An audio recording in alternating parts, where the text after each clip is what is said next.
Welcome to another episode of the KU Tweets and News podcast. I am your host, Lane Stanberry. I'm your co-host, Parker Titus. And man, what a game from those Jayhawks. They finally gave our hearts a break, as after two really close games with Texas and Oklahoma, Kansas thoroughly controlled the Oklahoma State Cowboys in just about every facet of the game.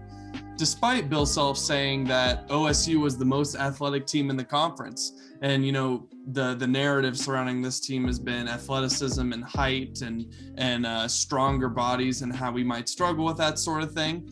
But didn't struggle with it tonight as the Cowboys shot pretty horrendously. The Jayhawks defended pretty well. And OSU didn't make a million threes. So let's talk about it. Now, in general, I thought it was a pretty even game for the Jayhawks. All five starters scored in double figures. That's good consistency to see. It wasn't really a game that you'll kind of look back on and remember for a long time. But I mean, they got it done in every way. They pulled down 46 boards to OSU's 37. They made 7 threes, shot 70% from the line. So it's kind of good to see some better numbers from the free throw line. And Oklahoma State never really mounted a run. The Jayhawks had a 10-point lead at half. Right. Oklahoma State never really looked in the game after halftime, and we just controlled it. You know, there's no Super Saiyan of the game. They just an overall solid performance. Yep. I agree. You know, I think we were up by 30, and then we, like always, took our foot off the gas, and Boynton decided not to put in his walk on. So annoying. We only ended up winning by 14 when it was a 30-point game, but yeah. It would have been 40 if we would have kept our starters in. That's an absolute joke. Like, Oklahoma State isn't even in the tournament. Congrats. You scored 6 or 8 straight points on guys who could barely make their high school team, Mike Boynton. I hope you're hanging your hat on those 8 points you got at the end of the game against Kansas because you were so bitter about the officials like Fran Fraschilla. You could kind of tell that Bill Self said something to him at the end of the game and started laughing, and Boynton said something back. But yeah, I mean, he left his starters in until the buzzer ended, and that was kind of a little bit embarrassing. Ridiculous. But one of the other things that caused a lot of controversy about this game were the uniforms. Tell me about them. Yeah, the uniforms were interesting. I know you were a fan of them. The minority of people that were a fan. Yeah. They were a throwback to the 1922 titles team that they were talking about, and Fran saying, you know, it's the Helms team and all of that. I wasn't a fan. I think they would have looked really cool if they weren't mismatched. Like if we just had all white shorts and then just the gray numbers. I think that could have been kind of a cool alternate. But the mismatch was throwing me off all night.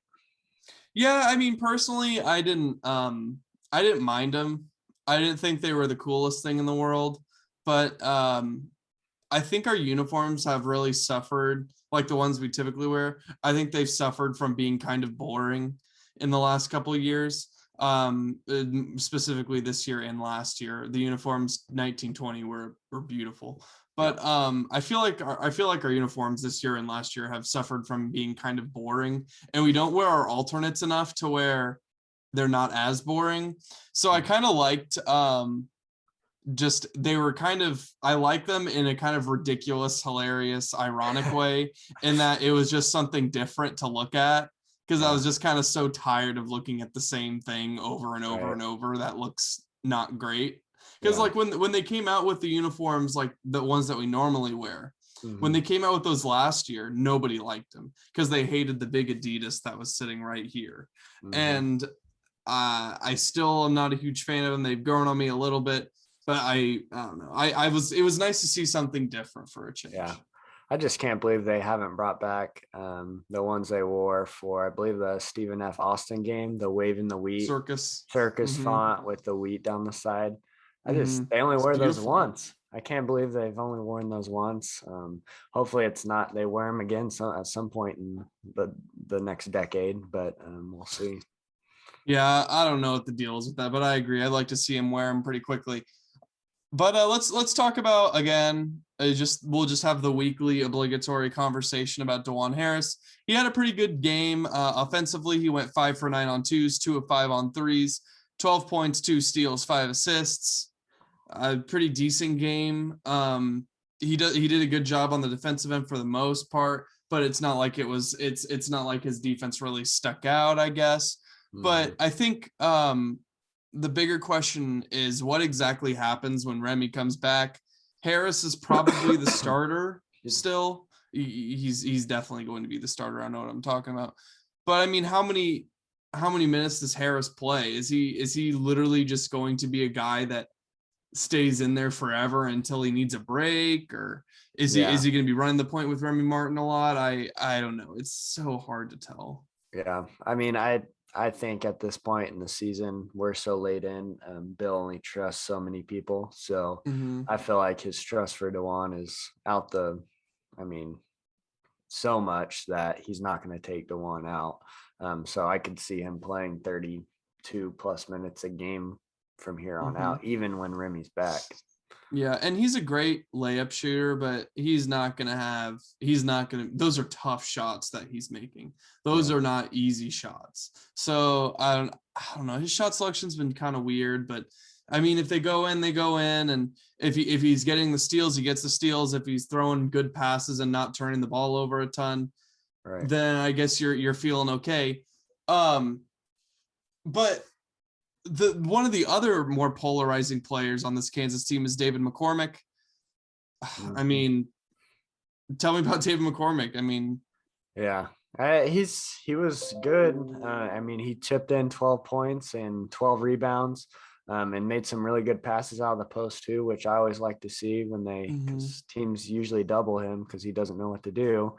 But he was passing really well out of the post, had some blocks.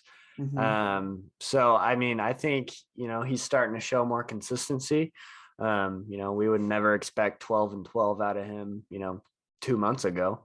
But now, I mean, we're kind of expecting him to at least get to double figures and give us that 7 to 15 rebound range. He's a great offensive rebound. So we're kind of expecting that now that he's been a little more consistent down the stretch of Big 12 play. Yeah, absolutely. And like, is it safe to say that David McCormick is back? I would say it's just really hard because last year's team, when he was doing so good, he got the ball every possession. This year's team's a little bit better. Ochai's better, Christian's better, where he's not going to touch every possession. So his numbers are not ever going to be the same as they were last year, even, if he's perfect, just because of the amount of volume he's getting on that end of the floor and how well our other players are shooting and playing. So I would say he's back from a big. He's going to provide you rebounding and scoring down low. The thing I'm worried about, and I've been saying it for a long time, is that KU's kryptonite, it seems, is bigs that shoot threes. We struggled with it versus Texas with Trey Mitchell and why am I forgetting the Super Saiyan? Timmy Allen. We struggled with it versus OU with Groves. We struggled with it, in some of our other losses like the Bryson Williams Tech game at Tech. So the thing about that though is Zach came out and showed that he can guard that pick and pop. So I'm very interested to see. I mean, we our next few games, we have West Virginia, K-State, which have the worst bigs in the league, both of those teams respectively. Baylor has no pick and pop, and then TCU doesn't. And so really our only other chance to see if this team can guard a big man that can shoot threes is our last game versus Texas outside of the postseason. So I'm interested to see that last Texas game. I'm a little worried down the stretch here that we're not seeing that big man that can shoot, because we need to practice on that, I think, in my opinion. Right. And let me read you off since Kentucky, let me read you off David McCormick's stat lines in each game. 14 points, 14 rebounds, 9 points, 8 rebounds, 16 points, 7 rebounds, 11 points, 4 rebounds, 12 points, 12 rebounds. I mean, I'm pretty sure that's averaging a double-double, or at least close. So, I mean, I think he's back. I think we've got a guy who we can rely on, and if not for scoring, definitely for rebounding. I've said before, the things that are key to a Kansas win is offensive rebounding and creating turnovers. So if we can actually rely on David McCormick going forward to get those offensive rebounds, I like KU's chances in March. Yeah. But let's talk about another man who's definitely going to be a man of March. Ochai Baji, 20 points, 5 of 12 shooting, only 1 3-pointer on the day, but 9 of 10 from the line, 7 rebounds, 4 assists, and 3 steals. He affected the game so much. He had 7 rebounds. He had 4 assists. He stole 3 possessions. He was making his free throws. He was 90% on the game. It just proves he's the player of the year. He made 1 3, which has been his bread and butter. He's the best shooter in the country, and he still had 20 points. That's crazy. And that shows how just great he is. And today I've been getting a little frustrated with the doom and gloom over this team. I think Jay Billis had a ranking of like national title contenders or something like that, and he had Kansas as 9 and Baylor at 6. And I thought to myself, this team has the number 3 offense in the entire country. It's not like their defense is that bad either. It's 35 to the people who are singing the praises of Purdue, who has a defense in the hundreds to 110s. Right. And they're 10-2 with a 2-game lead over the best conference in the entire country. I don't understand what people need to see to understand that this is a team that can make the Final Four. You know, like they win close games. They can beat you at all 3 levels. I think that they rebound well. The only thing they don't do super well is steal extra possessions and guard the 3-point line on big men very well. That's the only things that I feel like they don't. And sometimes they have issues in the paint, but that's the only things that I have issues with. I think this team can absolutely make a run in March with or without Remy Martin. And so I'm just tired of the narrative that this team can't do anything just because they're maybe not the sexiest team. Like they don't have Zach Edey, who's like some 7'4" guy. They don't have Oscar Sheboy, who is someone we haven't seen in 20 years. And so, I'm going on my soapbox a little bit, but the media, I think, has underrated this Kansas team. Yeah. I'd probably agree with you for the most part. I think it's that way because the biggest media game KU played all year was the Kentucky game, and they got absolutely battered. And guys like Billis, who haven't watched KU since they played that game, or haven't been really paying attention, just think back to that game. So but I think that's why before that we no... smacked Michigan State and no one cared. Yeah. Yeah. And I mean, to KU's credit, they did move up 2 in the polls when they even lost to Texas. So I think there's some recognition there. And really, if you look at the teams, besides the teams from 1 to 10, they're not very good outside of the top 10. But Purdue is still ranked above Kansas, and Purdue lost by 30. Yeah. They lost by 30 to Michigan, a team that's not even good. That's barely on the bubble. Like, you're telling me that Purdue is a national title contender and Kansas isn't? And Purdue is out here losing by 30 to a one-leg Hunter Dickinson? It's ridiculous. It's ridiculous. I don't get it. I think Purdue would be an example of overhype at this point. They were good in the early season, but now they kind of lost their mojo. So yeah, I'd agree with you. Anyways, sorry to go on my soapbox. I just get irritated with the doom and gloom over Kansas athletics from time to time. But that is it for the OSU recap. Let's talk about Big 12 games. First, Kansas State, the Fighting Nigel Pax take down West Virginia 78-73. Just a really ugly game. West Virginia blew a lead in the second half like they always do. Yep, good pick for you. Yeah, there you go. Go Cats. No, I'm sorry, I never said that. Number 20, Texas escapes against Oklahoma in overtime. I felt like Oklahoma really should have won the game. I think they played better, but Texas, they just get the buckets when they need them. I don't really know what to think about the Longhorns this year. I don't. They're definitely more talented than OU. OU doesn't have a lot of just like standout talent. Like they have a lot of guys that are just decent. Right. I mean, they have Groves that gets so much hype, and he's been awful. Right. Yeah. First And team's not named KU. yeah, exactly. When he's not banging in 3 or 4 threes. Yeah. Iowa State finally gets a win after a long losing streak over TCU, 54-51. And if that score doesn't tell you what that game looked like, then just watch the highlights. Goodness. So, I mean, we're not even going to talk about ISU. Number 11, Texas Tech takes down number 7, Baylor in Lubbock, Texas, with Patrick Mahomes and his crazy fiance, Brittany Matthews, in the audience. And it gives Kansas a 2-game cushion in the Big 12 standings. The Kansas firmly in the driver's seat.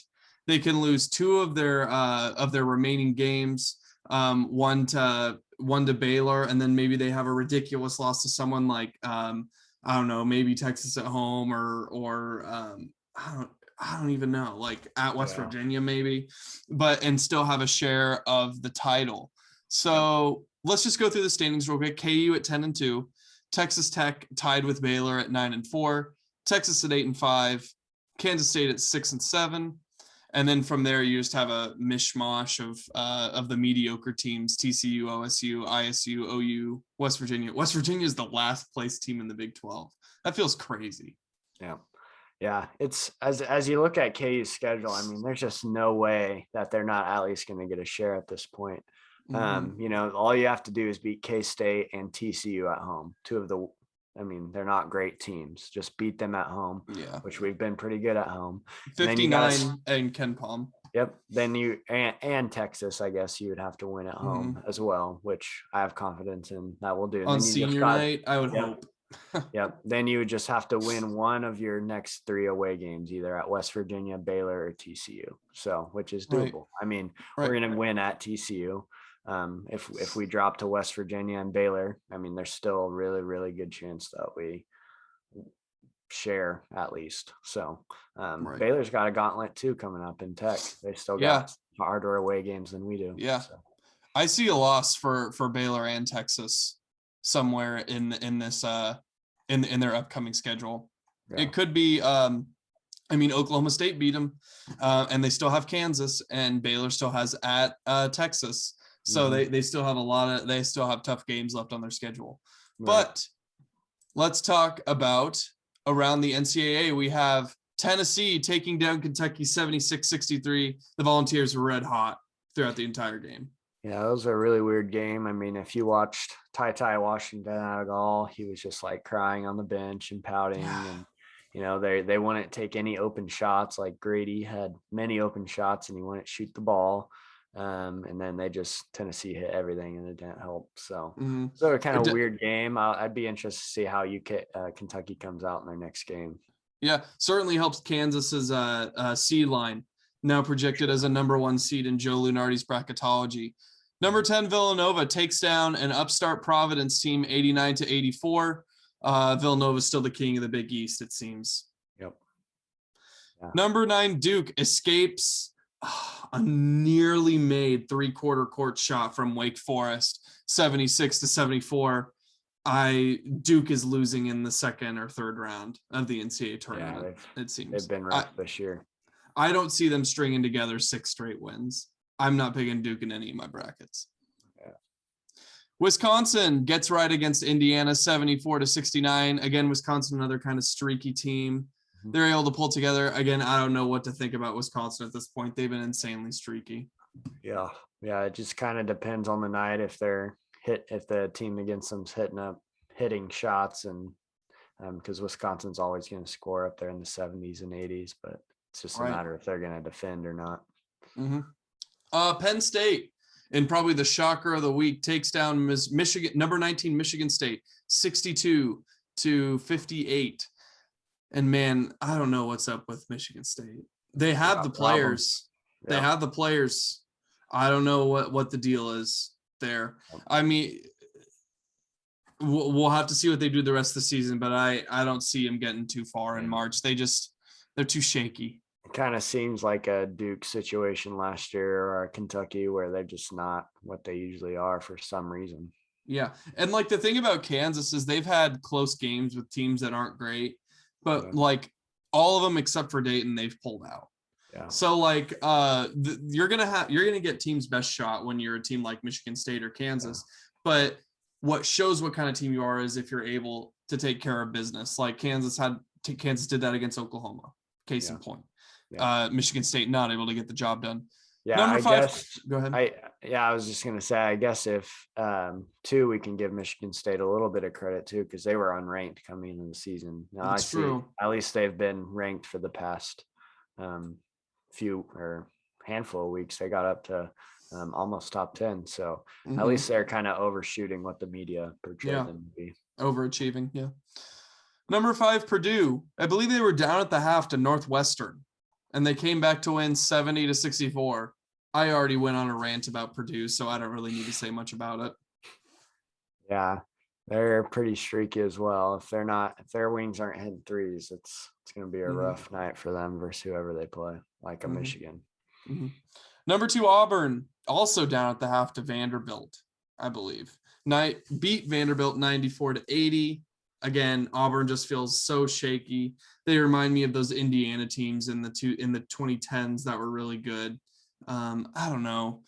There's just something about Auburn that I don't like. I feel like Bruce Pearl's been there before, but yeah, I still think Kentucky's better, like roster wise, like especially in the coaching wise and coaching and just even experience wise. Like a lot of those Auburn players, this is the first time they've played on a pretty good team. So yeah, I think Auburn's going to still end up winning the SEC just because their schedule is so easy remaining. So dumb. And they beat Kentucky already without their guards. But I think, if they see Kentucky in the SEC tournament, I'd give me Kentucky.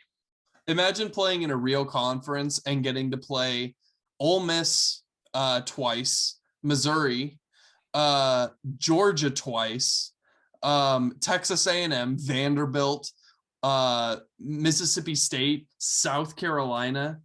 God, yeah. I wish KU's games against like Oklahoma were downgraded teams like Ole Miss or Missouri. Like teams with losing records. Exactly. Yeah. Every team in the Big 12 has a winning record right now, I'm pretty sure. Right. That's insane. Yeah. Right. I mean, they finish at Florida, or they have at Florida and at Tennessee. But other than that, I mean, they're losing to Tennessee. They don't have. They're losing to Tennessee. Absolutely. All right. Next, the West Virginia Mountain Mountaineers. They are 14-11. They're 14-11 on the year, 3-9 in the Big 12, and they are in last place. Who could have seen that coming? For their 3 strengths, they do force a lot of turnovers. They are at 22.8% turnover percentage, which is 23rd in the nation. They block a lot of shots as well, which is 14.3%, 21st nationally. And they also get to the line a decent amount. They're at 36.8 free throw to field goal ratio, which is 33rd in the nation. So they do get to the free throw line pretty well. In terms of their weaknesses, their worst trait is defensive rebounding. They allow teams to rebound 34% of their misses, which is 349th nationally, which is near dead last. So David McCormick might be eating on this game. Getting easy looks are bad. Yeah. Getting easy looks and running good offense. They're only shooting 46.9% on the year, which is 298th nationally. They also give away the ball a lot at 10% steal percentage, which is 255th. And finally, not a great three-point shooting team, 31.9%, which is 264th in the nation. Parker, tell me about some of their impact players. So I mean, we've heard the whole shebang about Taz Sherman, and he's been pretty good in the games he's played and not been injured and has taken a lot of shots. He's averaging about 18.6 a game, shooting pretty well from 3, about 34%. Then you have Sean McNeil. Leave him open, it's a splash guaranteed. 13 points a game, shooting almost 40% from 3. And then they also have Jalen Bridges, which in my opinion hasn't been great. He's been better this season, but hasn't been great. He's averaging 9.2, also shooting a decent clip from 3, 32%. So, also their weaknesses are their bigs. I mean, outside of K-State, I can't even think of another team that would be even remotely close to them as having the worst bigs in the Big 12. They have not have any consistency out of their 5 position, and I'd fully expect David McCormick to eat. Yeah, David McCormick's game against West Virginia in Allen Fieldhouse, 19 points, 15 rebounds, and 3 assists. So he did have quite a good game. And I think Bill Self knows that West Virginia's weaknesses are in the interior. Personally, I'll be honest, part of me felt like this would be a good game to take Kansas to lose, because the West Virginia has been the worst place for Bill Self in the Big 12 conference historically. And Kansas has lost to some pretty horrible West Virginia teams in Morgantown. That Dedrick Lawson team lost to the last place West Virginia Mountaineers. So it's entirely possible. The team will probably be juiced. The fans will probably be there. But I just, with the way the teams match up, I just don't see it happening. That Kansas team, that Dedrick Lawson team that lost to the last place Mountaineers, they could at times labor to score. This team does not. This team will be able to score against any defense. And especially when you're able to throw the ball down to David McCormick, who again has struggled at times, but this is a good matchup for him. And traditionally when he has good matchups, he tends to take advantage of them pretty well. I think he is going to do that. I think the game's going to be a little bit closer. I don't think we're going to 20 ball them like last time, because they were missing a lot of shots. But I mean, again, that's their offense. But I'm going to take the Jayhawks to win 78-69. I think they get a pretty decent win. I could see it by being more. I just, based on the matchups and the rosters and the makeups of the two teams, it'll take a Goliath performance from West Virginia to win. Yeah. And, since they do shoot a lot of threes, we do a really good job of guarding the 3 for the most part this year. When has that ever existed in Kansas history? Right. Guarding the 3-point line. Yeah. We may give up every pick and roll basket ever, but at least we're guarding the 3. Okay. But yeah, I don't see any way that Jayhawks lose, just because it's such a big front court advantage with both Wilson and DMAC in there. I mean, DMAC went for 19 and 15. That's insane last time. Yeah. Like he was a force, and big numbers. Cottrell, I think, and Kerrigan were their 2 bigs combined for 3 points and, let me see here, 5 rebounds. I mean, the whole game. So, I mean, their bigs are just awful. So, I mean, I expect us to dominate them, as long as we don't get, David spazzing out, or them trying to double and him trying to be the hero. I mean, I just don't see any way we lose this game. I'm taking the Hawks. I think we're going to score a lot. Their defense isn't great. I think we're going to score 88 points, and they're going to score 71. Yeah. And in the last game in Allen Fieldhouse, Remy Martin was not even in like a limited role. He was out. So we really saw the two teams go up against each other. So right. And when you talk about defending the 3-point line, the Jayhawks do that pretty well. Like contrary to seasons past, this year they're defending teams, holding them to 29.8% from beyond the arc, which is 24th in the nation. Yeah, that is it's up there. We've done great. a good job this year. Yeah. That is great. And especially when you consider in March, teams tend to get hot when they beat us. Guarding the 3-point line, making that harder to happen. Yeah. It sounds so simple. Yeah. But making it harder for teams. And I think they've also done a really good job at leaving people open that don't shoot a high percentage. Yeah. Because like realizing is like, okay, this guy doesn't shoot. You can play off of him a little bit. Like it's a guy that does want to shoot. Like Trey Mitchell banked in that 3, which was ridiculous. But they left him wide open every single time because they knew they wanted him to take that shot. Yeah. And I think that's been part of Kansas' success this year in guarding the 3-point line. Potentially. I mean, you still don't want to risk even the Mitchell thing. You want to have him guarded in that situation. That's why I think a Zach in or a KJ in that Yeah. situation would have been better. But if you're going for defense, but yeah. So yeah, I've been surprised. The times we got ran out of the building is when teams either got to the rim at will or Kentucky shot 100% from mid range. Like that was just weird. Yeah. Well, I think that'll do it for our West Virginia preview. Now let's get on to our favorite pick 'em. Parker is 26-14 on the year. That's pretty good. That's pretty solid. I think I had a good week. Yeah, you did. I think you went like 7-1 or 7-2 or something like that. I am 23-17, which I'm still pretty happy with personally. All right, Illinois, number 12, Illinois at number 19, Michigan State. Illinois trying to bounce back from a loss against Rutgers. Yeah, the Big Ten is just weird. I'm going to take Illinois just because they've been a little more consistent. And I feel like their guard play is way better than Michigan State's. Yeah, I agree. I'm going to take Illinois. I think Kofi Coburn's going to eat in this game. Xavier at number 24, UConn. Kind of hard to judge what UConn is this year. They've dropped a couple games to teams that aren't great, and they've won a couple of games against teams that are great. So, again, another one of those kind of streaky teams. Never know what you're going to get. Yep. Every time I've taken an away team at the Big East, I've lost. So I'm taking the home team, UConn. Yeah, I'm going to take UConn as well. I like the Huskies in this one. Number 25, they're ranked now. Alabama at number 4, Kentucky. Does Kentucky get right after the loss against? I mean, this game will be really, really interesting to see what happens after Kentucky, kind of fell apart there versus Tennessee. Typically, they've bounced back from losses this year. So I'm going to go Kentucky in this one. Yeah, I'm going to go with Kentucky as well, especially with it being at Rupp.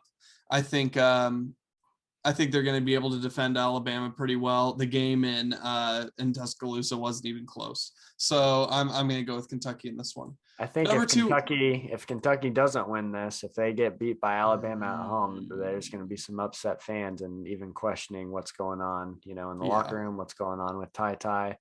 Imagine smacking Kansas and then losing to Alabama at home. Right. I mean, there's going to be a lot of talking, so we'll see. Yeah, absolutely. Number 2, Auburn at Florida. Yep. Here's my upset. Here's my upset of the week. I'm taking Florida. Auburn just got away. I mean, they've been not playing really great competition. I think Florida's, on the upper tier of the SEC. So I think being at Florida, Florida's going to come out ready to play, and I'm going to pick them to upset. This is my upset of the week. I think it's a bold pick. I think it could absolutely happen, and I hope it does happen. I'm going to take Auburn. What I've seen of Florida, I haven't been too impressed. I think Auburn could absolutely lose this game, but I'm just going to play it safe with this one and take Auburn. Iowa at number 18, Ohio State. Big Ten matchup. I have Ohio State. They still play no defense and they can't score like the last year's team. Keegan Murray's good, but other than that, they don't really have a lot on their team. Ohio State, I think just being at home is going to win. Yeah. Iowa's a potential second round matchup for Kansas in the tournament. So I also like Ohio State. Not much to say. I think Iowa's struggled a little. I watched a little bit of them today and they didn't look amazing against Michigan. Number 16, Tennessee at Arkansas, who I believe is ranked 23. So, 16 Tennessee at Arkansas. Does Arkansas have a chance in this one? Maybe. Tennessee should roll in there and with some momentum after beating Kentucky the way that they did. So I haven't really watched Arkansas a lot this year, so I'm going to take Tennessee. Yeah, I'm going to take Tennessee as well. I think I'm not really sure what to think about Arkansas yet this year because, again, they've been kind of streaky as well. At one point, I think they were like 10-5. So I think they're a team that you don't want to play against when they're hot. But I think Tennessee is a solid squad after laying an egg against Texas. They looked really good against Kentucky. So I'm going to take the Volunteers. Oregon at number 3, Arizona in the Pac-12. Who you got? I'm going to take Arizona, I think, here. I believe this is the first time these two teams have met, if I'm not mistaken. So it'll be an interesting matchup. I think it'll be a close game, but I think Arizona will pull it out in the end. Mm-hmm. I'm gonna go on a limb and take Oregon in this game. I think Arizona might struggle with the size and athleticism of Oregon. I've noticed when teams can kind of match their pace, it kind of neutralizes their best feature. So I think Oregon not as good as Arizona, but I think they're just a tough matchup for the Wildcats. So I'm going to take Oregon in this one. 14 Houston at Wichita State, my hometown. Can Wichita State, a very disappointing Wichita State team, pull off the upset? They usually don't. When I've watched them play Memphis or Houston, they just haven't got quite to that tier where they're beating these teams yet. So I'm still going to take Houston. Yeah, I'm going to take Houston too. I think the game could be close, but I think I like Houston this one. Houston's looked bad recently. Now I'm thinking about taking Wichita State. Oh no.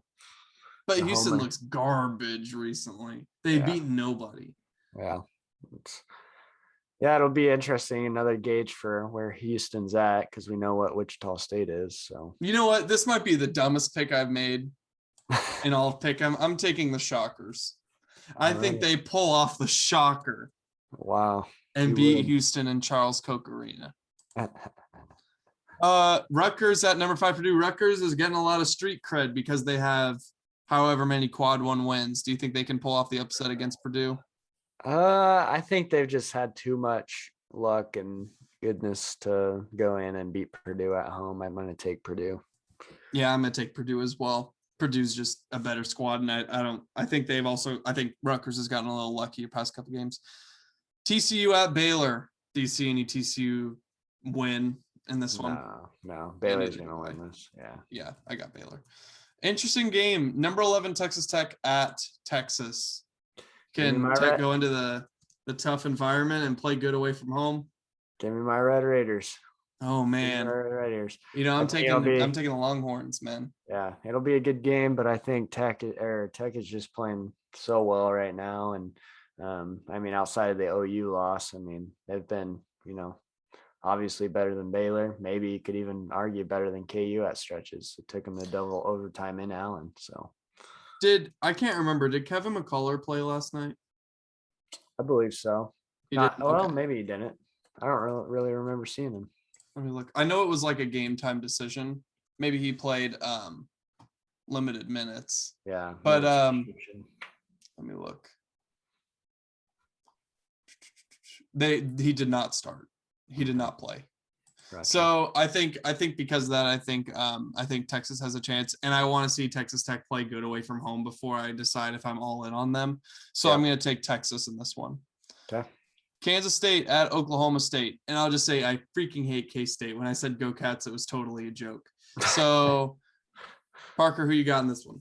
I have Oklahoma State. I think they're going to play good enough defense that on those little guards that K-State gets a lot at the rim with their little guards. Cisse is one of the best shot blockers in the league, so I feel like that's going to mess with them. And K-State's bigs are so bad. I don't understand how they're even winning. Their guards are playing out of their minds for this team to even be remotely close because their bigs are so awful. I think Oklahoma State's offense is too bad. It's too horrible to win this game. I think Nigel Pack is going to make enough contested looks to where K-State wins the game.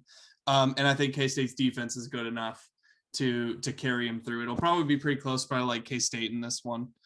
Final game, Oklahoma at Iowa State.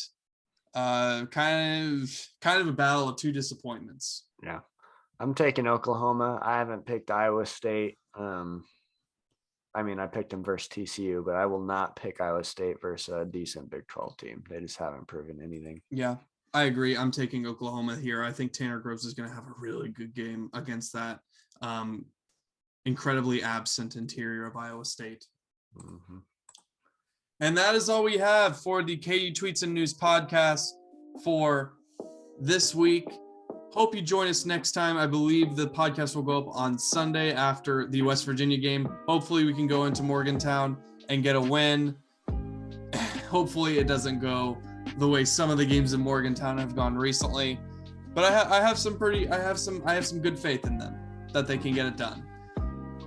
But we hope to see you guys in the next one. Make sure to hit subscribe to see our new podcast pop up in your feed, and hit like if you like our podcast. I am Lane Stanberry. Parker Titus. And let's get this win in Morgantown, West Virginia. Rock Chalk.